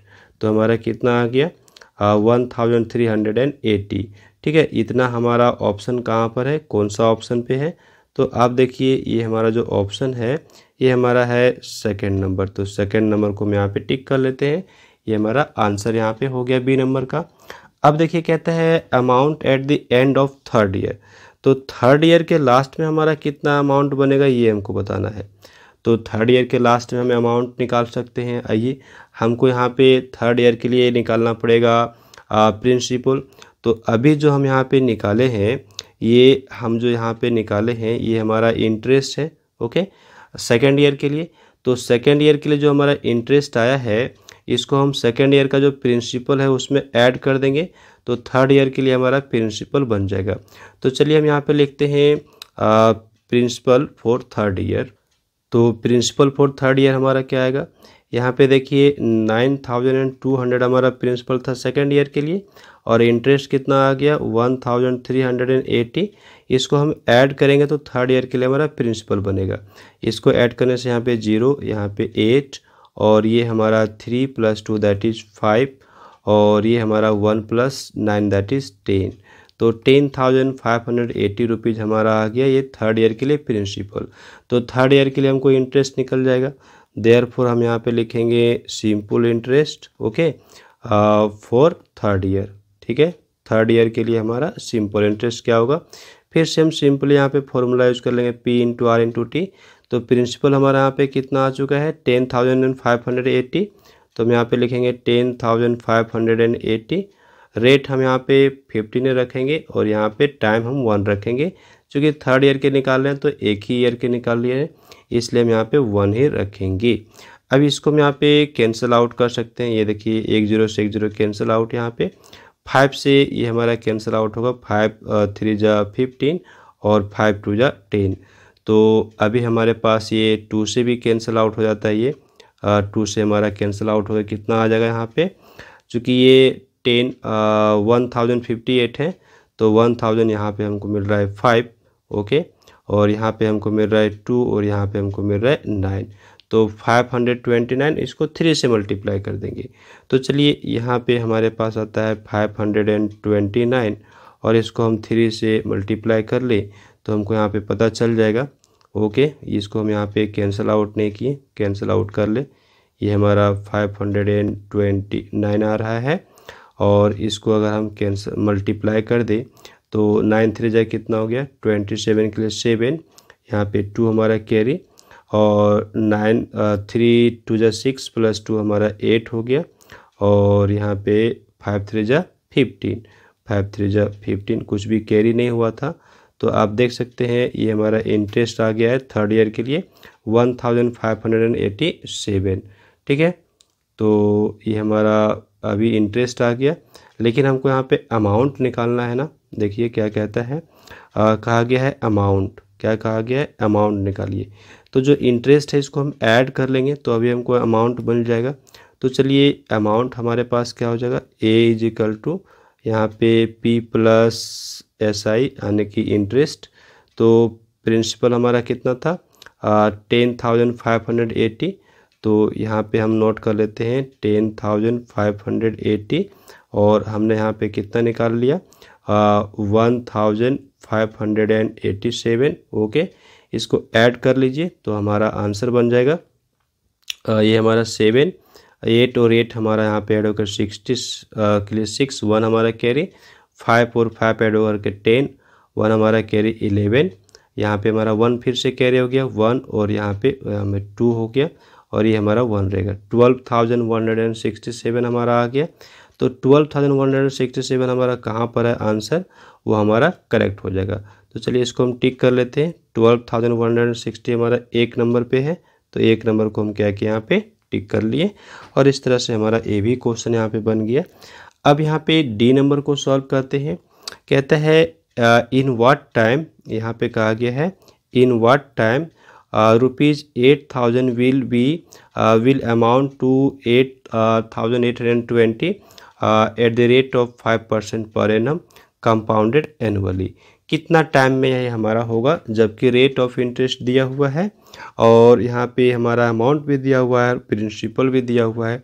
तो चलिए इसको हम कैलकुलेशन करेंगे तभी हमको यहाँ पे पता चल पाएगा। तो यहाँ पे हमारे पास जो प्रिंसिपल दिया हुआ है वो कितना दिया हुआ है ₹8,000 और रेट ऑफ इंटरेस्ट दे दिया है कितना 5% और यहाँ पे अमाउंट हमारा कितना बन गया है, तो अमाउंट हमारा है 8,820। तो हम यहाँ पे नोट कर लेते हैं 8,820 ये हमारा अमाउंट और टाइम हमको यहाँ पे पता नहीं है। तो हम यहाँ पे क्या करेंगे, फॉर्मूला यूज़ कर लेंगे। हमारे पास हुआ करता है A is equal to P under bracket 1 plus r upon 100 और यहाँ पे टाइम में हमारा एन रहता है। तो चलिए ये हमारा कितना है 8,820 और ये हमारा है 8,000 यहाँ पे और मल्टीप्लाई में 1 प्लस रेट हमारा कितना है 5, यहाँ पे 5 रखेंगे 100 हमारा होगा। टाइम के जगह एन के जगह हमारा अभी एन ही रहेगा, वो पता नहीं है। नेक्स्ट हम क्या करते हैं, इसको हम ये जो हमारा वैल्यू है इसको हम लेफ़्ट साइड लेके जाते हैं तो ये हमारा डिवाइड में आ जाएगा। तो देखिए ये हमारा 8,820 इसको हम डिवाइड कर लिए कितना से यहाँ पे 8,000 से और यहाँ पे हमारे पास क्या बच गया है, ये भी कैंसिल आउट हो रहा है 5 से यहाँ पे 100 20 टाइम्स में। तो हमको यहाँ पे क्या मिलेगा 1 अपॉन 1 प्लस 20 और इधर से हमारा यहाँ पे n रहेगा। n का वैल्यू हमको निकालना है, ध्यान रखिएगा। तो चलिए अभी हम यहाँ पे कैंसिल आउट कर ले तो ये हमको 1 0 से 1 0 कैंसिल आउट हो जाता है और फिर ये हमारा कैंसिल आउट होगा। यहाँ पे हमारा मिलेगा 400, 2 से कैंसिल आउट हो रहा है और ये हमको मिलेगा 441। तो नेक्स्ट स्टेप में हम यहाँ पे क्या नोट करेंगे, इसको थोड़ा सा हम नीचे ले लेते हैं। ये हमारा यहाँ पे बन रहा है 441 अपॉन 400 और इधर हमारा बन रहा है, यहाँ से देखिए एलसीएम ले लेते हैं। तो 20 को 1 से मल्टीप्लाई किए और 1 ऐड कर लिए तो हमारे पास हो गया 21 अपॉन 20 और यहाँ पे पावर में हमारा क्या रहेगा, n रहेगा। अब ये देखिए फिर से हमारा फर्दर यहाँ पे क्या होता है, यहाँ पर 441 को हम लिखेंगे 21, और ये हमारा 400 है तो इसको 20 लिखेंगे, और इसका हम कर सकते हैं स्क्वायर, राइट। अब ये हमारे पास है 21/20 और इसका हमारा पावर n। तो आप देख सकते हैं बेस हमारा इक्वल हो चुका है। तो जब बेस हमारा यहाँ पे इक्वल हो चुका है तो इसका मतलब जो पावर है वो भी हमारा इक्वल हो जाएगा। तो हम यहाँ पे लिखेंगे so n is equal to what, n is equal to 2 years. तो हमारा n इज इक्वल टू कितना आ गया यहाँ पे 2 ईयर्स। तो चलिए हम यहाँ पे टिक आउट कर लेते हैं। हमारा 2 ईयर्स कहाँ पे, सेकंड नंबर ऑप्शन पे, इसको हमने यहाँ पे टिक कर लिया। तो 4 क्वेश्चंस तो बना लिए। यहाँ पे एक और क्वेश्चन है, इसको भी बनाते हैं, लेकिन हम लोग को एग्जाम में केवल 4 क्वेश्चन से अटैम्प्ट करने हैं। कहता है यहाँ पे कहा गया हम लोगों से, for a given rate of interest and time what is more profitable to the depositor. Depositor के लिए ज़्यादा प्रॉफिटेबल क्या होता है, compound interest, simple interest, both are equally, can not be determined. नहीं, ये हमारा डिटरमाइन हो सकता है। यहाँ पे हमारा क्या होगा ना, तो कंपाउंड इंटरेस्ट ज़्यादा प्रॉफिट हम लोग को देता है, क्योंकि अगले साल जो अमाउंट होता है ना वो प्रिंसिपल की तरह काउंट होता है और इंटरेस्ट उसमें ऐड होते जाता है और हमारा इस तरह से बढ़ते जाता है, ठीक है। तो कंपाउंड इंटरेस्ट ज़्यादा हमको प्रॉफिट देता है, इसलिए हम यहाँ पे एक नंबर को टिक कर लेंगे। अब नेक्स्ट हमारा एक और क्वेश्चन यहाँ पे है 20 नंबर, इसको सॉल्व करेंगे और फिर यहाँ पे हमारे पास आ जाता है सेक्शन पार्ट बी, इसको हम लोग नेक्स्ट वीडियो लेसन में सॉल्व करेंगे। तो चलिए अभी हम यहाँ पे इसको कर लेते हैं क्वेश्चन नंबर 20 को। तो देखिए यहाँ पे क्या है हमारे पास क्वेश्चन, यहाँ पे क्वेश्चन में कहता है Mohan starts his journey to a certain place by car at 9 AM। 9 बजे सुबह वो ना अपना स्टार्ट कर लेता है journey, reaches the place at 1 PM, और 1 बजे वो पहुंच जाता है। ओके, ये देख लिए। If he drives the car at the speed of 30 kilometre per hour, 30 kilometre per hour के स्पीड से वो कार को ड्राइव करता है, तब ये वो पहुंच पाता है। ठीक है, समझ गए। अब यहाँ पे हमारे पास क्वेश्चन क्या कहता है, on the basis of above information answer the following questions. हमको यहाँ पे 4 क्वेश्चंस के आंसर करने हैं, ठीक है, ये ध्यान रखिएगा। कहता है time taken by Mohan to reach his destination. तो कितना टाइम लगा, ऑरली हम लोग यहाँ पे बता सकते हैं। आप देख लीजिए कितना बजे स्टार्ट किया था जर्नी यहाँ पर, तो जर्नी स्टार्ट किया गया है यहाँ पर 9 AM में और पहुँच गया है कितना में, 1 PM में। तो 9 से 10, 10 से 11, 11 से 12, 12 से 1, ये कितना हो गया हमारा यहाँ पे, तो 4 आवर्स हो जाता है। ओके, तो चलिए हम यहाँ पे 4 आवर्स नोट कर लेते हैं। 4 आवर्स हमारा कहाँ पर है, ये 4th नंबर पे। तो 4th नंबर को टिक कर लिए, चूँकि 9 से लेकर के 1 के बीच में कितना टाइम हो रहा है हमारा यहाँ पे, 4 आवर्स का ड्यूरेशन हो रहा है। तो 4 आवर्स का जर्नी हो गया। अब कहता है दी total distance covered by him is. अब डिस्टेंस कितना लिया गया, तो डिस्टेंस इज इक्वल टू क्या होता है, यहाँ पे हमारा जो डिस्टेंस होता है, डिस्टेंस निकालने का जो फॉर्मूला हुआ करता है, ये हुआ करता है स्पीड इनटू टाइम। ये आप ध्यान रखिएगा, स्पीड इनटू टाइम। तो स्पीड हमारा कितना, ये है 30 kilometre per hour, 30 kilometre per hour, और टाइम हमारा कितना यहाँ पे आ गया, 4 आवर्स, ठीक है। तो 4 आवर्स, आवर्स से आवर्स हमारा कैंसिल आउट हो गया, और 30 और 4 को मल्टीप्लाई कर लिए तो 120, तो 120 किलोमीटर हमारा होगा आंसर। तो आप देखिए ये कहाँ पर है, ये हमारा 4th नंबर पे, तो 4th नंबर को टिक कर लिए, ये हमारा करेक्ट आंसर यहाँ पे आ जाता है। ओके, नेक्स्ट हम यहाँ पे क्वेश्चन नंबर C को सॉल्व करेंगे, और यहाँ पे देखिए कहता है by how much should he increase speed so that he can reach the place by 12 noon। तो 12 बजे उसको पहुँच जाना है। अभी कितना बजे पहुँच रहा है, तो अभी देखिए यहाँ पे वो 1 बजे पहुँच जाता है, ठीक है। कितना बजे स्टार्ट किया है, 9 बजे, और 1 बजे पहुँचता, यानी कि 4 घंटा का समय ये ले रहा है। लेकिन अब उसको पहुँचना है कितना बजे, 12 बजे पहुँचना है। तो चूँकि अब 12 बजे पहुँचना है, 12 PM में पहुँचना है, तो अब कितना समय दे रहा है वो, 3 आवर्स का समय दे रहा है। तो टाइम आपको यहाँ पे 3 आवर्स मिल गया। और डिस्टेंस कितना है, डिस्टेंस तो वही है, डिस्टेंस जो हमने यहाँ पे ट्रैवल किया है 120 किलोमीटर जाना है और टाइम कितना है 3 आवर्स में पहुँचना है। तो स्पीड क्या होगा, speed is equal to distance upon time हुआ करता है, हम लोग जानते हैं। तो चलिए हम यहाँ पे फॉर्मूला यूज़ कर लेते हैं। हम लोग यहाँ पे यूज़ कर लेते हैं speed is equal to distance upon time. ठीक है, मैं यहाँ पे फ्रेश पेज ले लेता हूँ। चलिए मैं पेज ले लिया यहाँ पर। ओके, यहाँ पे हम लोग लिख लेते हैं speed is equal to distance upon time. तो अब डिस्टेंस कितना है, डिस्टेंस तो 120 किलोमीटर ही जाना है। और यहाँ पे टाइम कितना हो गया, टाइम अब 3 आवर्स हो गया। 3 आवर्स क्यों, चूँकि 9 AM में उसको चलना है और 12 बजे पहुँच जाना है। तो अगर इसको डिवाइड करते हैं तो हमारे पास क्या आता है, हमारे पास आता है 40 किलोमीटर पर आवर। तो 40 किलोमीटर पर आवर के स्पीड से इसको चलना पड़ेगा। और पहले कितना का स्पीड था, पहले स्पीड था 30, पहले का स्पीड था 30 किलोमीटर पर आवर। और लेकिन अब चलना है कितना, 40 के स्पीड से। तो यहाँ पे इंक्रीज कितना हो गया, हम माइनस कर लेंगे। अभी हो गया है 40 किलोमीटर पर आवर और पहले था 30 किलोमीटर पर आवर। इसका हम अगर डिफरेंस लेते हैं तो डिफरेंस हमारा कितना आ गया यहाँ पे 10 किलोमीटर पर आवर का। तो 10 किलोमीटर पर आवर का हमारा यहाँ पे डिफरेंस आ रहा है। ओके, तो अभी हमको यहाँ पे कितना स्पीड बढ़ा लेना पड़ेगा, हमारा जो स्पीड बढ़ जाएगा वो 10 किलोमीटर से बढ़ जाएगा। तो यहाँ पे इंक्रीज इन द स्पीड कितना हो गया 10 किलोमीटर। तो चलिए 10 किलोमीटर हमारा कहाँ पर ऑप्शन है, इसको हम टिक कर लेते हैं।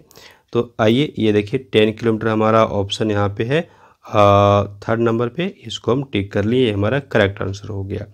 कहता है if two quantities X and Y varies inversely, ये हम डी नंबर क्वेश्चन की बात कर रहे हैं।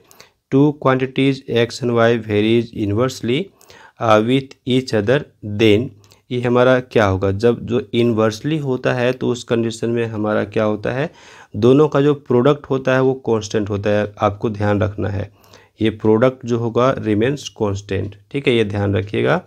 तो चलिए हम यहाँ पे क्या टिक करेंगे 4th नंबर को, कि जब टू क्वांटिटीज इन्वर्सली वेरी करते हैं तो उसका प्रोडक्ट क्या होता है, कांस्टेंट होता है। कैसे, तो आप यहाँ पे देख लीजिए। मान लेते हैं कि ये हमारा x है और ये हमारा y है। अब चूंकि ये दोनों इन्वर्सली वेरी करते हैं तो इसको हम कैसे रिप्रेजेंट करेंगे, x प्रोपोर्शनल टू 1/y, इस तरह से रिप्रेजेंट करेंगे हम इसको। ठीक है, अब अगर हम प्रोपोर्शनलिटी साइन को हटाते हैं तो इक्वल टू का साइन देंगे। तो इक्वल टू का साइन देगा तो यहाँ पे हमको एक कांस्टेंट देना पड़ेगा, इसको हम k ले लेते हैं। तो k इंटू 1/y हम लिखेंगे।